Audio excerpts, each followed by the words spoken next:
All right, what's up, YouTube? You know what it is. It is Pacey Lake Show one more time. About to give you another video. Remember to leave a like. Remember to share. Remember to subscribe. Also turn notifications. Shout out to all the peoples, man. Shout out to all the peoples. Remember to subscribe. What y'all doing, man? Leave a like, share the video, subscribe, man. Like, you know what I'm saying? Come on, man. I be doing the work, bro. Come on, man. Subscribe, bro. I want to talk to you guys about women's basketball, man. I'm switching to the topic a little bit. I talk mostly about Lakers and stuff like that. Switching up a little bit because I've been hearing a lot of talking about this topic. I've been seeing a lot of talking points, a lot of people talking about different things related to this. So women's basketball, man, let's talk about it, bro. Obviously, women's basketball has gained a lot of hype over the past couple months. I mean, we're hearing all this stuff about women's basketball, how women's basketball is taking over and all this other stuff, right? We know about the Caitlin Clarks, we know about the Cameron Brinks, we know about the Paige Beckers, right? We know about people like Angel Reese and Juju Watkins. So obviously we know that there's a lot of hype, surrounding some of these athletes, and obviously, it is created a whole wave, with women's basketball. You know what I'm saying? Like, you see ESPN talking about it. You see all these talk shows, everybody, you know what I'm saying, in the hype. The women's Final Four against UConn, or something. Like, I think they sold more tickets. The game for Caitlin Clark against Utah sold more ticket than the men's game. Doubling so the ticket prices, the ticket sales doubled the men's game, so the ticket prices were higher than the men's game, obviously because of the sales and everything. So we seeing some crazy stuff, some crazy numbers, some crazy hype that we've never seen before. This is something we have never seen before. We've never seen nothing like this, bro. We've never seen anything like this for women's basketball. And obviously, I mean, this is huge, I think, for women's basketball, at least, temporarily. Now, that's what I'm going to really talk about. Now, does this mean that women's basketball is going to take the next step at the professional level, the WNBA level? We want to talk about that. We really want to talk about that. Have you guys liked the video yet? Leave a like, man. Leave a like. Y'all got to do better, man. Leave a like on the video. So, pretty much, we seeing what's going on, right? Obviously, right now, I think the Final Four is done. Caitlin Clark, Iowa, is in the finals, right? And obviously, we know that that's going to be a good game. Don't even remember the team that they're playing because I don't really follow it too much. I'm just going to be real. I don't really follow it too much, right? But obviously, I've seen all the stuff that's going on, right? I've seen all the rhetoric, all the talking that's going on. And I just want to ask questions about a larger point, not so much about the specifics of what's going on in college basketball, right? Understand, I'm not talking about college basketball and the hype NCAA. I'm talking about, I want to make a larger point, or just ask some questions. Now, a lot of people are saying that the Angel Reese, Caitlin Clark rivalry is turning out to be a Magic Bird moment for the WNBA, right? Now, what does that mean? Remember with the Magic Bird saga in the early 80s, right? When obviously you had this white guy, Magic Bird, and Bird, that could ball out, was balling out in college, right? And you had this black guy in Magic who was also balling out as well. Two guys that had similar kind of play styles to a degree. Obviously, Magic was more of a flashy passer, and Bird, was a passer too, but he was more of just like a simplistic player. Like, he just, he could shoot, he could pass, he could do everything, all around player. Magic wasn't much of a great shooter, but he did everything else, right? I mean, you know what I'm saying? He was Magic Johnson, highlight reel, everything, right? So obviously the media, the NBA, right, used this rivalry in college, because there was a real rivalry going on in college between Magic and Bird. And they used this rivalry in college to sell the NBA. It was a tool that they used to essentially market the NBA, market the brand as, Celtics, Lakers, right? Black versus white. See what I'm saying? Magic versus Bird, right? So Eastern Conference versus Western Conference. So East versus West, right? You have Boston in the East, right? You have Lakers in the West, right? You have so you have LA in the West, right? You have blue collar versus Showtime, right? So the Celtics, they're more of a blue collar state, hardworking state. California is known as more of a relaxation kind of state. You get what I'm trying to say? Like, Showtime. That's why they call it Showtime. So it's more of like a relaxed vibes, palm trees, all that, right? So essentially, the NBA promoted and marketed this as something, to sort of build a brand of the NBA, and it did work. It did work, because we saw what happened after that. Obviously, Michael Jordan came in the league, right? And they marketed MJ after they stopped marketing Magic and Bird in the 80s and in the 80s, because it was just the NBA marketed Magic and Bird in the 80s, right? That's what they did, right? In the 90s, they started marketing MJ, right? The high flying dunks and Air Jordan and stuff like that. So in the 90s, that's when they started really marketing Michael Jordan, right? So we do know that these things happen with these leagues, and a lot of people are saying that this is a Magic Bird moment for Angel Reese and Caitlin Clark, right? Because both of them appear to be now. Caitlin Clark has not officially declared for the WNBA draft. Angel Reese has, right? So people are wondering well, actually, I think she did. Caitlin Clark, I think, declared for the W. Let me just double check that, because last time I checked, she didn't officially. I think there was a deadline. Let me just double check, because you see, I want to have my facts right, because you see a lot of people, you know what I'm saying? Yeah, so all right, so she hasn't entered the WNBA draft as yet. At least I don't see anything right now. So I just want to get my facts correct, because I don't want people to say that I'm saying something that's not true. You get what I'm saying? Because a lot of y'all people just want to come on here to, say negative stuff, right? Anyways, so pretty much, so Caitlin Clark, according to what I'm seeing, she hasn't declared yet for the WNBA draft. Angel Reese has, but the likelihood is that she will declare for the WNBA draft, right?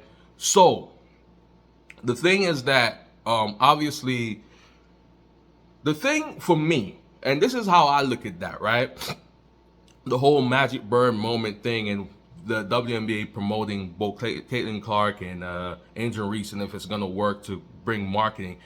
Here's the thing: there's a lot of hype for these, especially these two, right? Angel Reese, Caitlin Clark. Obviously, there's hype for all the other women's college basketball players. Women's college basketball in general has a whole lot of hype right now. Period.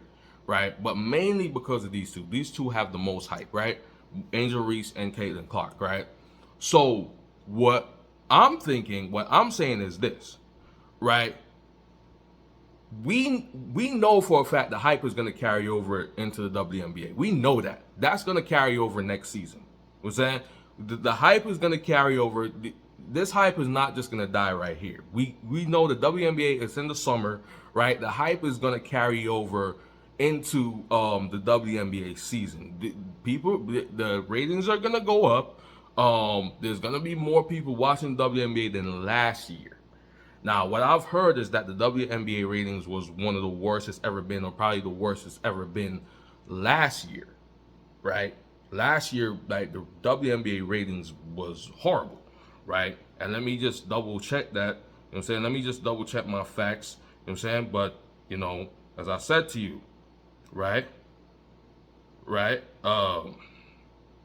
So they had 720K viewers, and audiences increased by 36% in last year's finals. Oh, actually, so okay, so the popularity actually grew, right? The popularity actually grew last year. So my bad about that. You know what I'm saying? My bad about that. So the popularity of WNBA actually grew last year, right? They're up by 36%. The final, the WNBA finals, they had 728K viewers, right?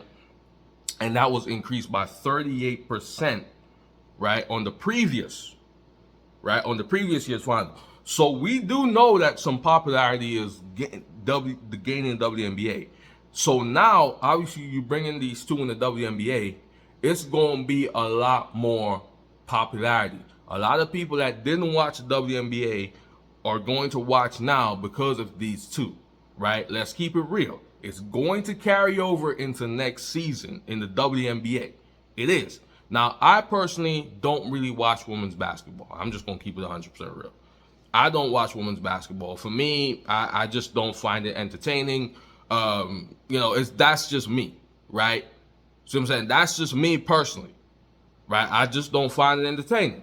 It is what it is. You know what I'm saying? Like, I'm not going to go around here and act as if I do not find women's basketball entertaining. Now, there's people that do, and that's fine, right? But my thing is this. Will the hype, be sustained when this transitions over to the WNBA? When these two athletes go over to the WNBA and you try to create that hype, you try to create that magic bird hype, and you try to do all that, right?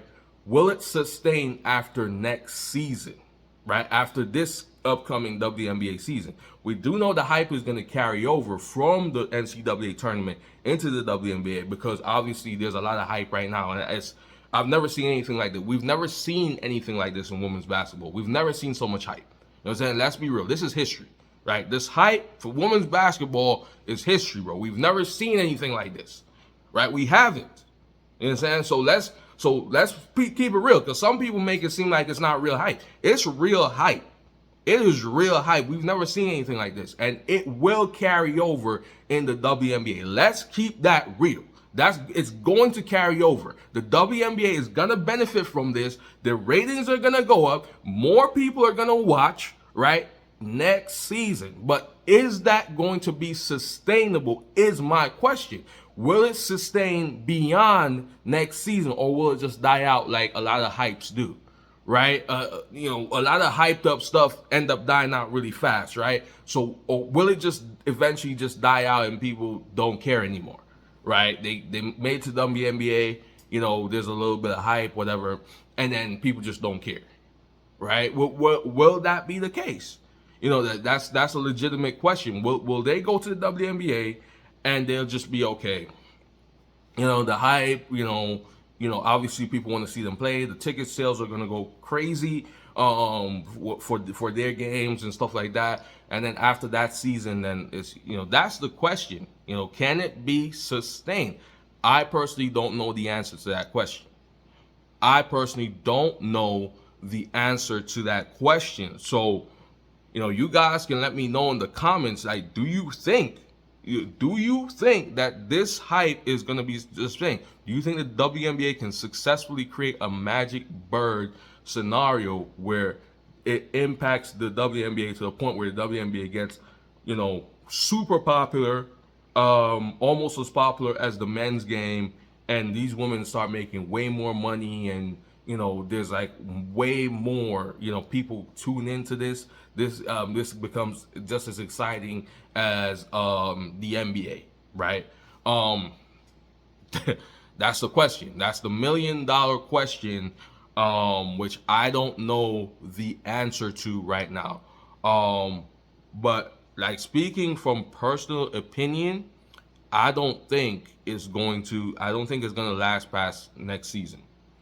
This WNBA season. I don't think it's gonna last. I think it's just gonna be I don't think it's gonna last past next season. I just feel like after next season, it's going to go back to normal, the normal rating, normal schedule programming, I don't see the WNBA really becoming popular after this. I think they're still gonna be, what they are, right? I don't think they're gonna get much because at the end of the day, if you're gonna tell me that women are gonna watch the WNBA this season and a whole majority of women are gonna start watching the WNBA, then you got me, right? But if it's just the same set of people, which are mostly men, right, that are gonna be watching the WNBA, then nothing much is gonna change, in my opinion. In my opinion, it's not gonna really be much of a difference, right? If you're gonna convince me that women are gonna start watching the WNBA, right, and women are like a lot of women are gonna start tuning in, right, then you got me. But women are known to not watch sports. The period. And I'm just keeping it 100% real. Women are known to not watch sports. Sports is mainly watched by men, right? So the WNBA fans are mostly male fans, right? So, if it's going to be the same thing where it's just guys that find the WNBA interesting that's going to be watching it, if it's going to be the same guys or the same men, right? And, after the hype has died down after this season and the hype has died down, there's going to be no woman that's going to be tuning in and really, supporting women's basketball, right? And it's just going to be a bunch of guys doing it. That's going to die off. It's going to be pretty much the same set of guys that's been watching. It's going to continue watching it. It's not going to be like a whole bunch of new guys that's watching the WNBA. Because women, as I said, women are known to not watch sports. They're known to not support female athletes when it comes on to sports. It is what it is. The women get the most support from guys.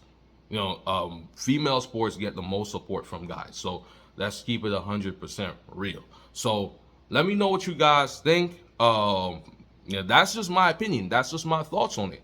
You guys have your opinion. I don't think it's gonna last past this WNBA season coming up. The hype, I think, is gonna die down. It's gonna be back to regular scheduled programming.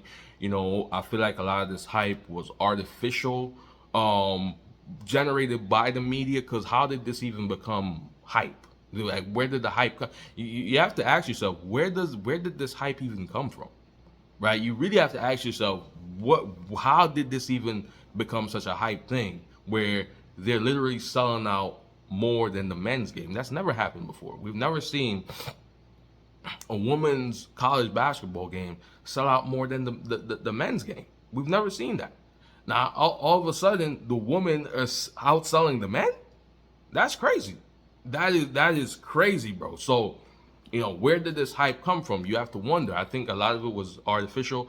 A lot of it was generated by the media, because the media, they want to push women's basketball. There's an agenda to push women's basketball, and there's money that's being put in this. The NBA, different people, different businesses, sectors, they're pushing this. They're trying to push these narratives. They're trying to push women's basketball. There's obviously an agenda to push it, right? It's pretty obvious. I mean, so the media is, well pushing this. There's a lot of investment coming in to influence and to push the women's game, right? There's a lot of this stuff going on. So it's obviously artificially generated, but it worked. It worked because there's a whole lot of hype. The games are selling out. People want to see the stories.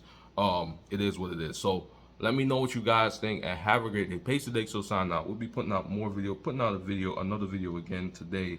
Have a great day. Pace the Lake Show sign out. Peace.